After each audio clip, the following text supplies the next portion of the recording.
Hello, Baker Investment students. I hope everyone is having a good weekend and happy Mother's Day to all the mothers out there. So it is May 8th, and it was a rough week last week in the stock market. We're kind of questioning now, or at least from investment perspective, whether stocks are going to be taking corrections and fixed income, something you'll read about this week. I was reading an article about Jeremy Grantham. He's a famous investor that contends about behavioral economics and that there's these bubbles in markets, and he recognizes these bubbles in the past.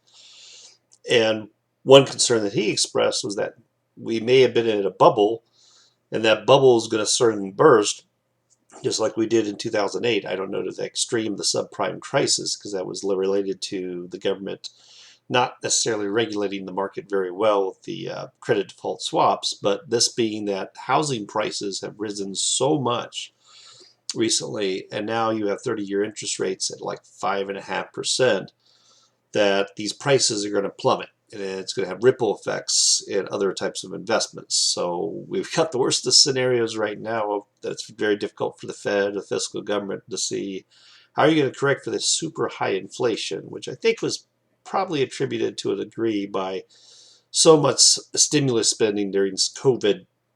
And you see it on the weekends now, like you go out into any place to try to eat, there's just lines everywhere.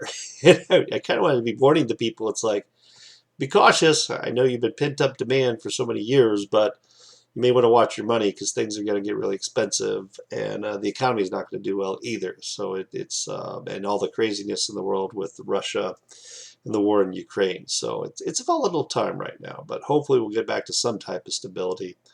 And the main thing is the market in the long run is what we're looking at. But this week, just some reminders of things you're going to be doing: the homework, the quiz, and then the week portfolio. The forum discussions continue that. You guys are doing a great job on that. But a little bit of insights to this week's reading. Chapter 9, you're going to look at efficient market hypothesis. I put a video out there by Eugene Fama, kind of the father of the efficient market theory. Basically says that that we can't just do like from the weak, the semi-strong, the strong. Is you can't use past price information to try to predict the future. And what we try to teach, at least most finance professors, is that you really should be looking at fundamentals. What is the management? What is it? Do they have a product that's viable in the market? Are they making good profits? Are these cash flows going to continue in the future? But what this says is that in theory, the market should be very competitive, very efficient, and prices should adjust instantaneously as soon as any information or news is released about that company. So as you guys have been tracking your portfolios and your stocks, it's saying, hey, if the earnings per share were less than I thought it would be, that price should adjust almost immediately. That be reacting to the market. But there's different degrees whether people believe that the market is truly efficient. Eugene Fama does believe that it's efficient, and the idea would be that it's very hard to outperform the market.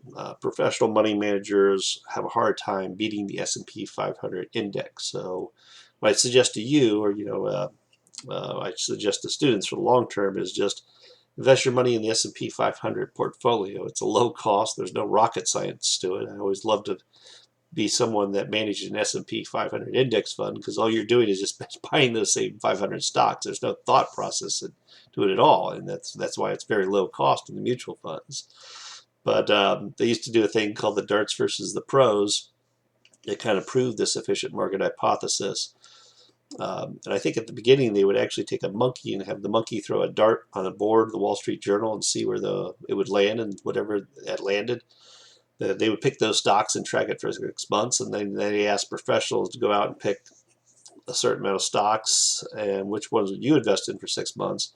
Well, they found out that the monkey did just as bad as well as the professionals. It's saying that it's hard to outperform the market in general, but because it's even though you're reading these analyst advice and everything, that information already be priced in, so it's like too late, but it's probably still good for the long run to listen to the analyst, where the risk is associated with it.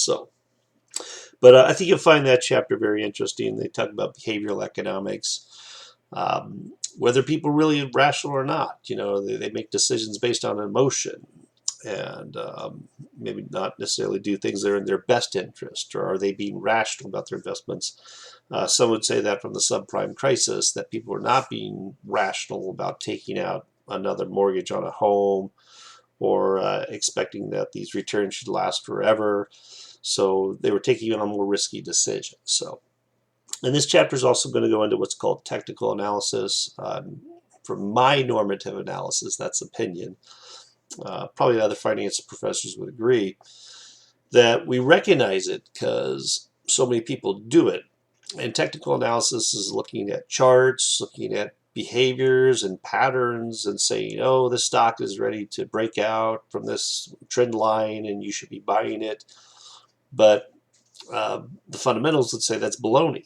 You can't just simply make predictions based on these patterns. It should be really based on the fundamentals, like I just mentioned about the management. Do you have a good product? What are the future cash flows? But there's enough people that follow it, so we have to recognize it. And then lastly, in Chapter 10, you're going to look at the fixed income securities, essentially what we call bonds. And, because interest rates have gone up so much, and this past week we saw that with the 50 basis point increase by the Federal Reserve. They're really trying to put the brakes on, and things are going to get even harder to purchase. Homes, I said, cars, everything's going to get more expensive. They really want to try to tame inflation. Now my normal analysis is they should have been doing this a long time ago, and the market's starting to correct for that and starting to settle in and realize, that this is the reality now. So we'll see how well this year goes. It may not be a great year for the stock market. We might get some more encouraging news, but probably for now it's just ability to maintain, and buy good stocks for the long run. But getting back to bonds, as interest rates rise, the present value of these bonds drop. So I have some bond mutual funds in my retirement portfolio, and every day I just see the net asset value go down, down, down, down, down. So sometimes I'm buying more in as I put more in my IRAs. So you're still getting a decent return on it, but you're still taking the loss on the capital gain, if you will, on paper. Now bonds, as long as they mature and the company pays it off, you will get that money back. And so will the mutual funds. But it's that shock initially when you're seeing that on the paper that every day it's like losing money, and that's the value of my portfolio.